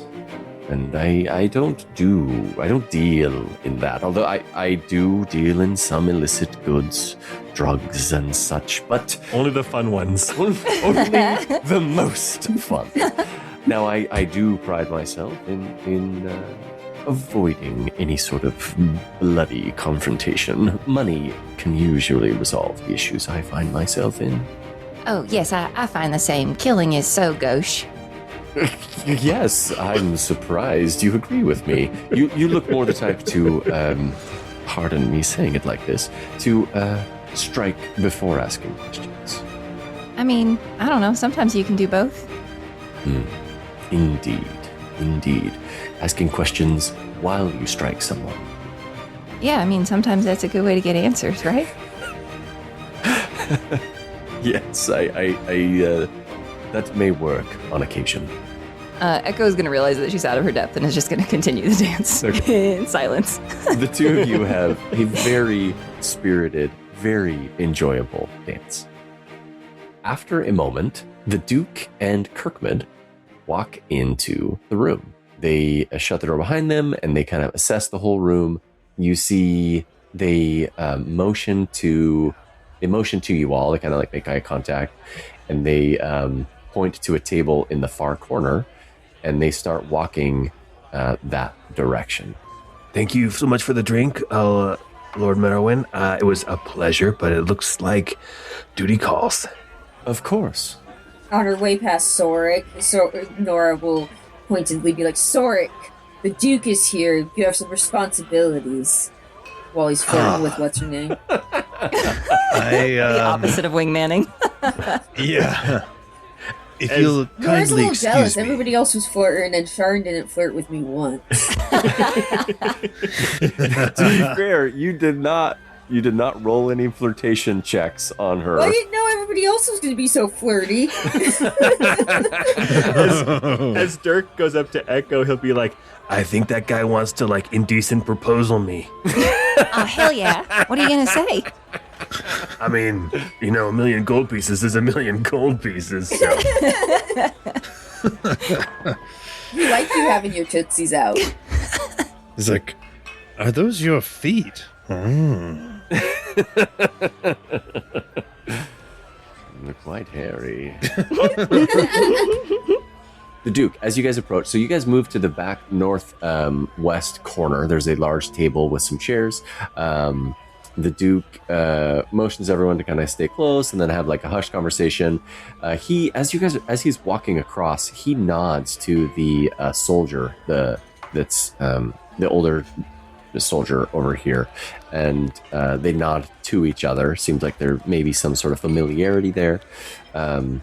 Kirkman sits at the table and they kind of, everybody kind of comes in close, and the Duke asks you all, what's this about rearranging my rooms? No, it was your guts, I think, actually. My No, guts. he's already done that. We talked about it. Guys, that is like the grossest good euphemism. heavens. Blowing, same with like blowing out your back. It's just so violent. No, it's terrible. Make sweet love. Yes. Rearranging the room. What's this about making sweet love with my room? Oh dear. We just figured it would be more efficient if we all shared the same existence plane, portal, whatever this building is. We just, talking to the front desk, it seems like there's been some accidents before. Accidents? Of what sort? They assured us it was long ago in the past, but we're on high alert for you. And they seem to be on high alert too. There's also like a literal assassin staying here at the hotel, it seems like, too. Wait, So what? Excuse me? I don't know. When I was dancing with that little lizard guy, he told me that the girl in the corner over there, and Echo will kind of like, I know we like don't have a good like sight on her anymore, but like crane her neck around the way that they were sitting. He said that the dark clothes and the things on her cloak meant that she was part of the Assassin's Guild. That's troubling. I'm certain that if she were that identifiable, she wouldn't be here working. Well, indeed, we made contact with the Black Ledger, and they said that there's been a moratorium placed on any contracts, any potential hits during this time of the succession. Allegedly. Indeed, allegedly. I understand, and I do believe that that is probably true from call it a policy standpoint. The question is, do all abide by those rules? And that's a whole different matter. Yeah, and we know that the Black Ledger, they are kind of the operating force within the city, but that's not to say that there might be some independent contractors from outside of Rosvane. This is troubling. So you did speak with the Black Ledger. What did you learn from them? There's been some consolidation of power, at least within the underworld. The individual who runs much of that now, an individual known as Quickquill, came into that power relatively peacefully, so we learned of that. As it relates to the matter of succession, I believe that they've tried to take a stance of non-involvement, letting the chips fall where they may, if you will, which is why there's been the moratorium on those contracts. Got it. That's good to know where they stand. Trying to think if there was anything else. Yeah, we learned a little bit about what your predecessor's been up to fill his time, apparently. Oh, really? What's the good Sir Colm up to? Apparently we shredded one of his shipments, right? I believe it was him? the shipment filled with geese. Yeah. The stuffed geese. And there was another shipment that was to be delivered to, I believe it was the funeral or the coronation? The funeral. Yeah. It was the funeral. Yes. That's right. Apparently he's quite the practical joker now. He always had a unique sense of humor, the old Duke. And Sharn nods her head. He would often play pranks on the nobility up in Calduvan. We humored him. He's kind of an eccentric old man, and as he's gotten older, his wife and child passed a long time ago. He's gotten sillier as time has gone on. Now, look, clearly I'm the type of person that enjoys a good joke. Look at me, I laugh all the time. Ha ha ha ha. You sure had Lady Thesira laughing. Well, we'll call that more work than pleasure. Although, there's no reason that those two things can't overlap. But And get entangled. It's blurry lines, Mhm. But the reality is, this matter of succession is so fraught with tension.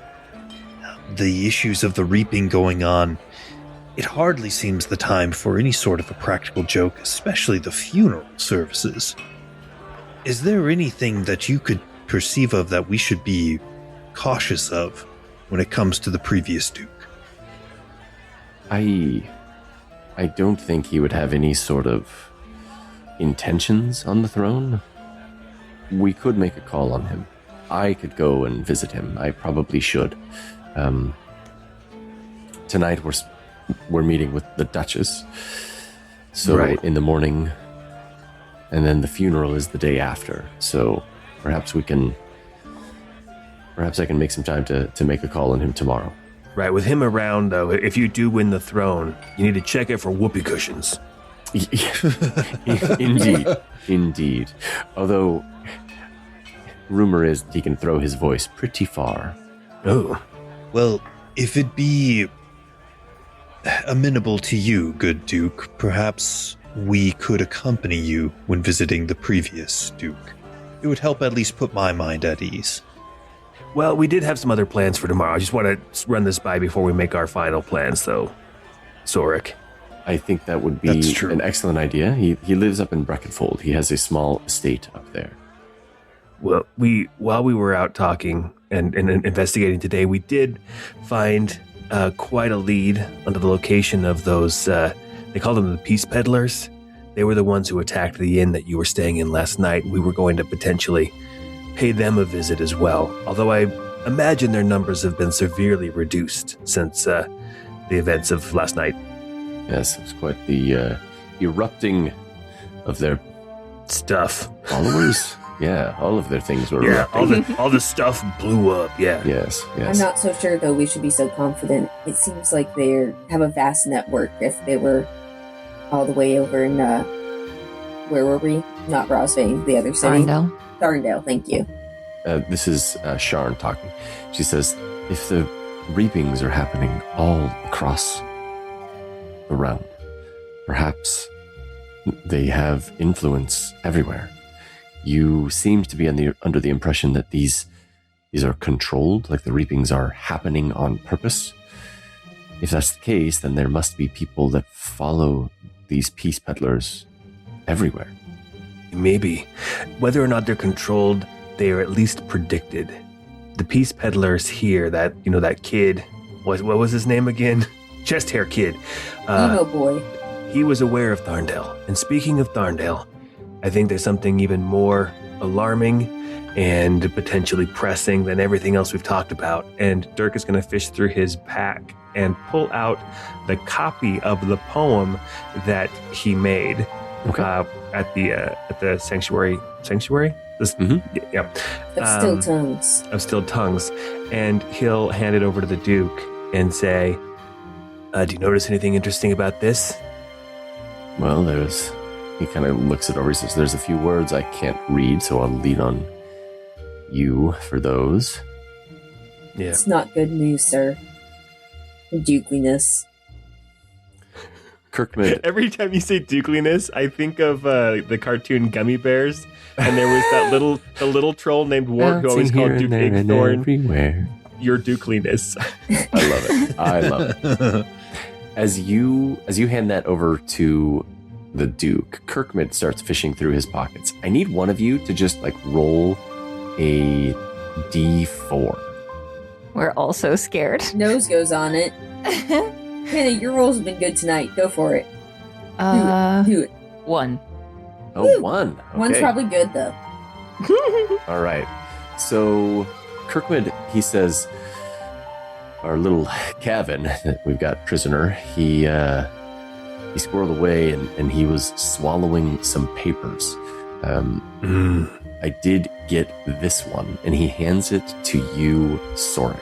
Should we start searching his stool? That's not something I'm interested in doing, but perhaps there's a spell that can expedite it and clean it before you touch it, I guess. But here, this seems to be describing you, Sorik. Interesting. It's a crude drawing of it looks very human, but with pointed ears, so I'm assuming half-elf. It has a long coat, blue, with a gold trim on the drawing. Not a very good drawing, but it does seem to be you. Now, there are notes on the bottom. It says, half-elf, sharp eyes, watches everything, often near the Duke, approach with caution, eliminate quietly, and first, away from the others. This is troubling. Is there a possibility that the individuals that we found at the meeting site and the group that attacked the inn were collaborating in some way? Or do you think that's unrelated? Sharn says, from Denny's explanation and your explanation, Sorik, it seems like they were performing some sort of ritual there. I'm assuming it was to listen in to the conversation between the Duke and the Duchess. Yeah, that's what I got off that diamond. Yeah, I think you're right, Sharn. I think we agree. We're on the same page. I forgot, Dirk. It was you that actually made that connection. Good job. I mean, but I mean, I wouldn't put it past you to also figure that out. He's really good at magic. He went to school for it. Sork is going to say, Dirk has proven himself quite proficient with understanding the arcane. He's a rather invaluable asset. He's going to wink at Dirk while he says that. You guys are wingmaning so hard. So Sharn says, I don't... My gut instinct is that they're not related. But I could be wrong. Wait, did we end up telling him the worst part? What was the worst part? The name you can't read there. Ah, yes. Sorry, we skipped right over it. Nora here, who can remember the forgotten, because I don't think we've ever specifically told Sharn that the rest of us can. But I'll just say, Nora here says that is the name of a forgotten, forsaken deity. Yes, and the Solarians, they seem concerned that their god is next. I said this in one of our previous conversations, but I think what's happening with these reapings, these peace peddlers, it's bigger than Naravethis. It's bigger than our country and this secession. I think you might be right about that. I worry that we're distracted with this, although it is important, that if we worry too much on it, we may miss what's happening right in front of us. But we also don't want to leave you unprotected before your soldiers arrive in the city. By the way, Kirkman, has there been any runners from the body of the soldiers? Yes, actually. Kirkmid nods and he says, Grung sent word he should be here tomorrow afternoon or early the next day. So they'll be here before the funeral. Okay. Honestly, I'm a little worried that maybe with that document outlining Sork so well, that maybe we're more of a danger to the Duke than a service at this point. Yeah, maybe we don't need to rearrange their guts. Why do you keep saying the house has guts? I mean, okay, I don't... when we first came in, the attendant said that the house was feeling a little unwell, so I guess we just started personifying it, and then with the different movement of the rooms, we just kind of started talking about guts. And sphincters, too. We mentioned sphincters. Sorry. Oh, I'm so sorry, Sharn. I was a little crass. He wasn't the one who mentioned it. Don't worry. You can be candid, Dirk. Don't worry about me. Dirk, as you're talking about the house again, you could swear that it sneezes. You whatever that feeling that you got earlier when you thought the house was sneezing, you think that it's sneezing again.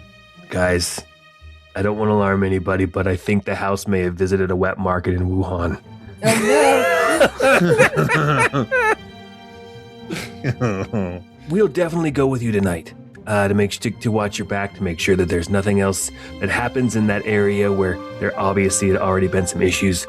But I think tomorrow we should really focus in on the peace peddler problem, if that's all right with you, sir. Your lordship. He nods his head, and as he's about to open his mouth, an elvish woman from the corner approaches your table. She kind of waits 10 feet away, trying to be respectful of the conversation you're having. She's got like forest green hair, elf ears. She's wearing a red leather red leather armor with a green tunic underneath it. She's very pretty. She eyes the group, and the Duke, he's about to open his mouth in response to you, Dirk, and he says, you may approach, young lady. And she steps up to the table and she says, Duke Grend and retinue. She pulls out from her, from behind her, a small chest, and she sets it on the table, and she says, this is from Quick Quill and those at B&W Shipping. This is an apology for the events atop the bridge. You have our deepest condolences and assurance that we are doing everything in our power to prevent something like this from happening in the future. I appreciate the thought and care that Quickquill has provided us. Perhaps he might be open to a meeting at some point while we're here in town? Of course, of course. You can find him at the public baths. There is a secret entrance in the communal bath where you can enter our lair there. Clothes are not optional. The baths, you are supposed to be disrobed. So then when you go into our lair, we do provide robes for those that are visiting. If you want to I hope they're soft and fuzzy. be covered. Oh, they're quite nice. Dirk is so red right now. So red. Aw. We're gonna get to know each other a lot better, I guess. He would rather go face more of the peace peddlers than go visit Quickwill. Are you gonna come, Sharn? She says, I think I would be better suited with Quickquill than any sort of fighting and these peace peddlers.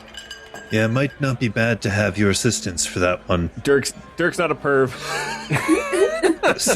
Sorik is like, he's kind of all business right now, so he's not really thinking of Sharn in that way, but he's like, no, it might be good to have you there to help with the discussion. Perhaps having some entourage that could help protect you, Sharn. Dirk, I think you might need to help protect Sharn while we go to this bathhouse. Jeez. He leans into Dirk. I need you on her. I need you tight. Sharn looks at you, Sorik, and she says, I could invite the Lady Thasira if you'd like company during our visit. I think we should probably keep this one strict to us, huh? I think so. I'll All watch business. the perimeter. Dirk, I need you on her back, watching her six. Can you do this? Don't be shy, Dirk. We're all human. We all get wrinkles one day. Might as well enjoy letting it hang out while you're young. Dirk is gonna go to the bar and get a drink. He just walks away. Oh, man. He doesn't even say anything, just leaves. The elf woman that approached the table, she says, I haven't known dwarves to be so shy. Is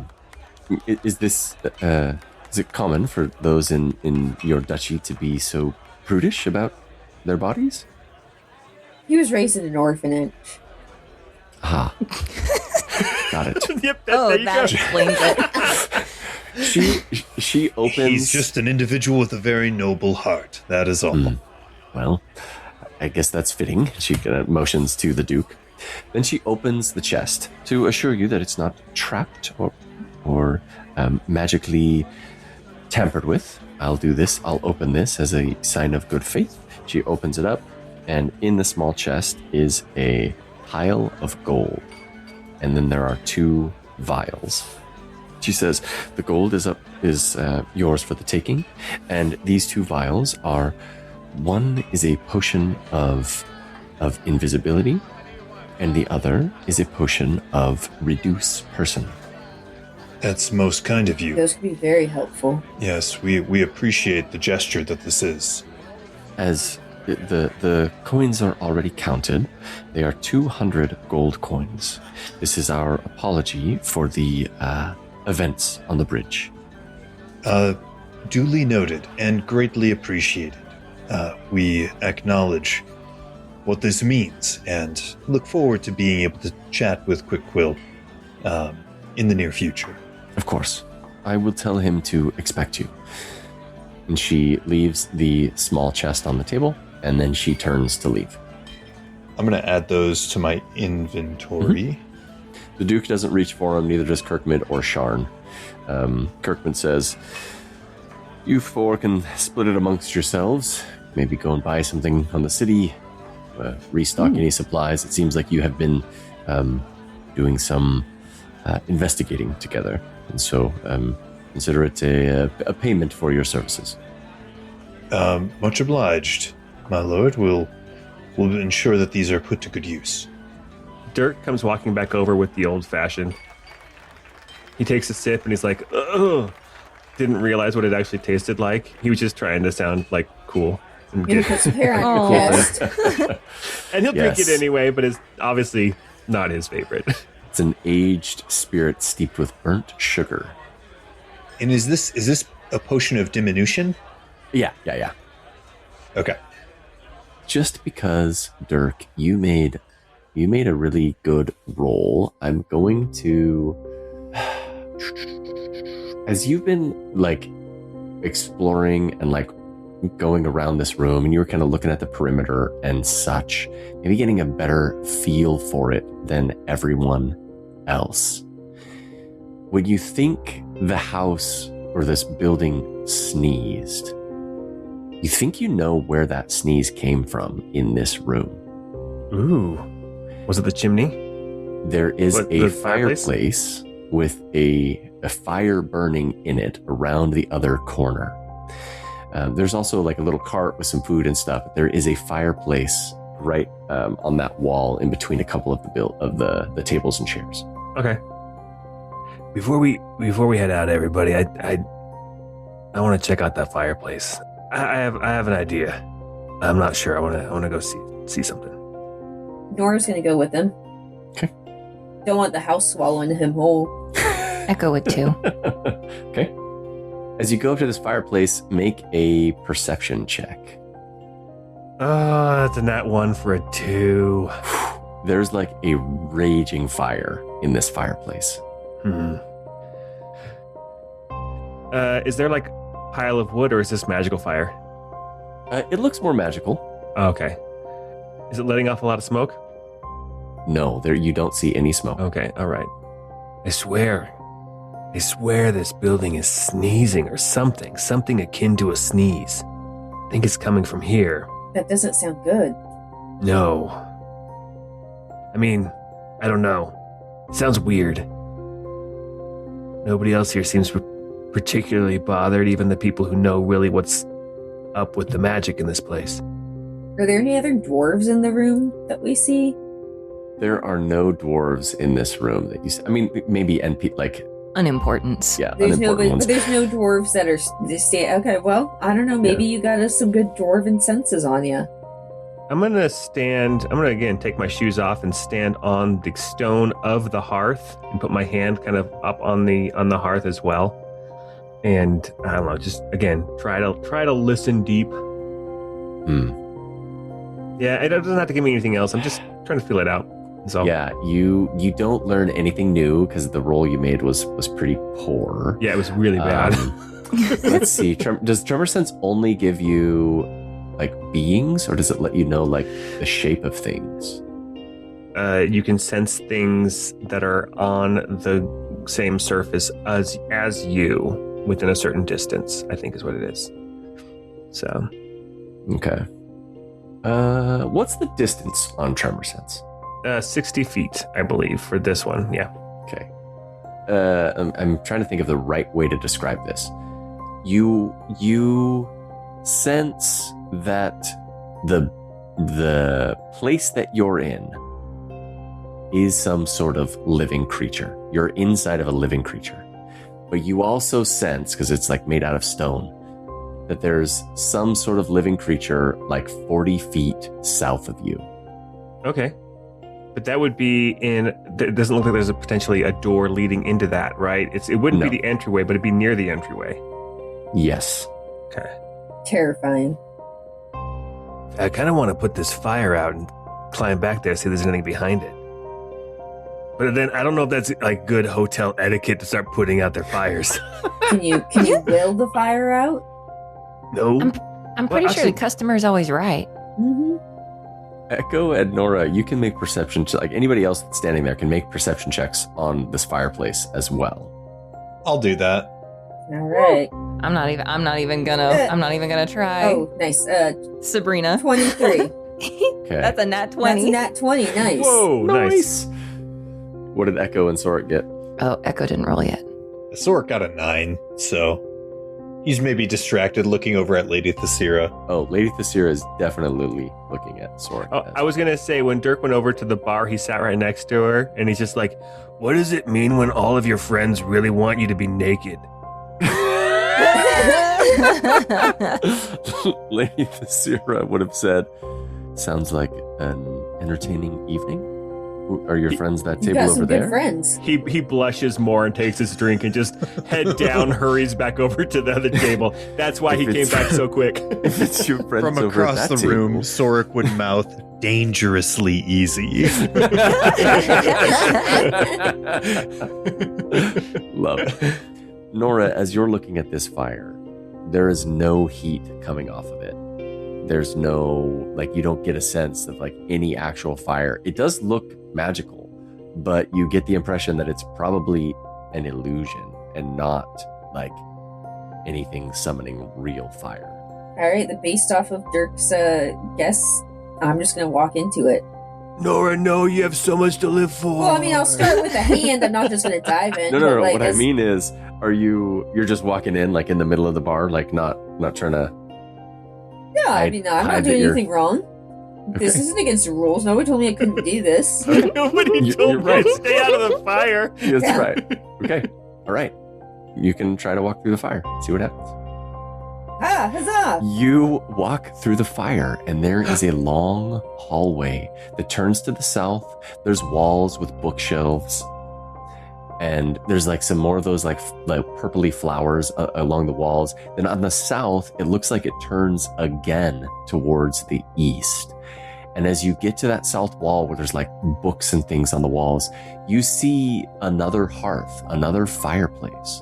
And in this fireplace are crystals dangling from the inside the hearth. There's like a warm glow like coming out of it, but there's no actual fire. And it is tingling like a wind chime. Dirk will follow Nora, having seen her go through apparently unharmed. Yeah. Yeah, Norris doesn't really want to mess with whatever this thing is, so that's up to you, Dirk. I think Sorik's just standing there like, like looking back at the fire, looking over towards everybody else, like, oh. Well, they're new here. I don't know. I mean, you'd probably be able to tell if anybody noticed us going in there. There is also a treasure chest near the hearth on the north side of the wall. And I think this would be a great place to stop and pick up next time we get together. Oh man, guys, that was a hoot and a half. Yeah, this was so fun. I think we just found the mega mind. Yeah. Maybe And that's not. something. There's something here. Something has a cold. We'll give it some vitamin C. Yeah, we'll make you Yes. some soup. Yeah. I got some zinc tablets. Hey, thanks so much for joining us in today's episode. We love to hear from you. Join us on Discord. Tell us what your thoughts are on the Roselight Pavilion. I have some of my own that I'm keeping to myself, but I'd love to hear yours. And don't forget to rate and review, tell your friends about us, join us on Patreon. There'll be character sheets. There should be character sheets there now, and there's going to be Your Neighbor's Potatoes after our next episode. So much garlic in those potatoes. Yes, so much garlic in those potatoes. Join us for Your Neighbor's Potatoes. And until we get together next time, we hope you have a great time.